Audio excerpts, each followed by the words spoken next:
O que acontecia comigo no começo da tarde era difícil de controlar. Um cansaço enorme, sonolência e uma falta de concentração tremenda. Consequentemente, eficiência e produtividade não eram palavras que se encaixavam perfeitamente ao meu dia.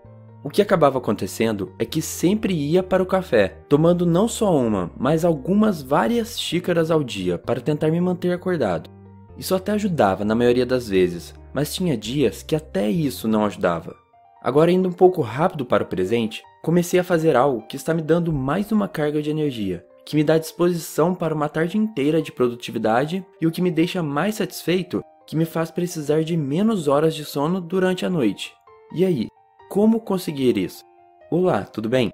Meu nome é Albano e esse é o Seja Uma Pessoa Melhor. Hoje o assunto é o Coffee Nap, algo que melhorou muito a minha vida e que é a soma de duas coisas opostas que sempre nos ajudam a nos sentir melhores, mas que nunca pensaríamos que poderiam estar juntas: o café e a soneca. Normalmente, quando estamos cansados e com pouca energia, procuramos a solução em uma dessas duas coisas. Ou tiramos uma soneca para repormos energia, ou tomamos café para dar uma potencializada na nossa energia. Mas o que quero mostrar hoje é que podemos fazer essas duas coisas juntas. Isso à primeira vista pode parecer loucura, porque o que aprendemos tanto com a teoria quanto com a prática é que a cafeína interfere no nosso sono. Mas o que foi novidade para mim e pode ser para você também é que, logicamente, é preciso um pouco de tempo para a cafeína fazer efeito.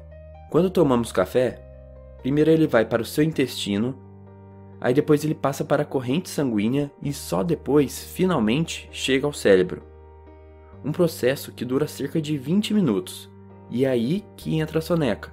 Quando nos sentimos cansados, o que acontece na verdade é que nosso corpo, mais especialmente nosso cérebro, é que é liberado adenosina, que é um subproduto da nossa atividade cerebral. O que a cafeína faz, por ter uma estrutura muito semelhante à adenosina, é bloquear essa conexão, funcionando como uma barreira. O grande problema aqui é que quando estamos muito cansados, já estamos com tanta adenosina no cérebro que aí ou o efeito do café não dura muito ou acaba nem funcionando. É bem provável que você já tenha passado por isso, um momento que você estava tão cansado que nem o café fez efeito em você. Acho que ficou um pouco complicado, então vou tentar explicar de outra forma. Quando estamos cansados, produzimos adenosina. Quando bebemos café, o que nosso cérebro vai receber é cafeína. Dormir diminui as adenosinas.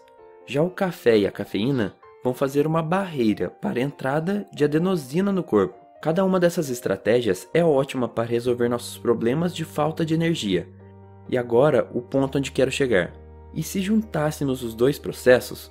E se tirássemos uma soneca com o intuito de apagar a adenosina no cérebro e após isso colocássemos cafeína no seu lugar? O que aconteceria é que agora teríamos um cérebro acordado e com uma barreira contra o cansaço. Evidências experimentais comprovam a eficácia desse método. E agora eu convido você a fazer um teste também. Primeiro, defina um momento do dia que você se sente mais cansado. Para uns é de manhã, para outros à tarde. Para mim, é lá pelas 2 da tarde. 2. Quando chegar nesse horário, prepare seu café. De preferência um expresso ou um café mais forte, para que você tome rapidamente e você não perca nenhum tempo precioso. 3. Quando acabar, prepare seu despertador para 20 minutos depois, que é o tempo ideal da soneca, porque dormir mais que isso pode te levar a estágios de sono mais profundos, fazendo com que você tenha dificuldades para se recuperar. Sonecas pequenas já não têm esse efeito e naturalmente acabam com as adenosinas no cérebro. E 4. Escolha um local calmo e quieto, onde você possa cochilar e que não tenha distrações. Pronto! Essa é a receita de mais um pouco de força de vontade no seu dia. Esse é o processo ideal, mas sei que a maioria das pessoas não consegue fazer o último passo, por talvez estarem em locais não apropriados. Mas mesmo que você não consiga cochilar, o simples hábito de descansar a mente, de ficar totalmente quieto e calmo num local já vai fazer efeito. A dica aqui é não ficar paranoico em conseguir cochilar. Pense mais como 20 minutos para você, para refletir sobre a sua vida, meditar ou apenas para não fazer e pensar nada. Esse simples coffee nap pode fazer mudanças enormes, como fizeram em mim, diminuindo sua fadiga, deixando você mais alerta e melhorando seu desempenho. E com certeza, não podia deixar de falar. Nada é tão efetivo para combater o cansaço do que uma boa noite de sono, mas esse já é um assunto para um próximo vídeo. Para quem ficou curioso sobre a foto da minha cafeteira, vou deixar o link dela e de outras cafeteiras que eu recomendo na descrição e nos comentários. E você, gosta de café? Se sim, vai tentar o Coffee Nap?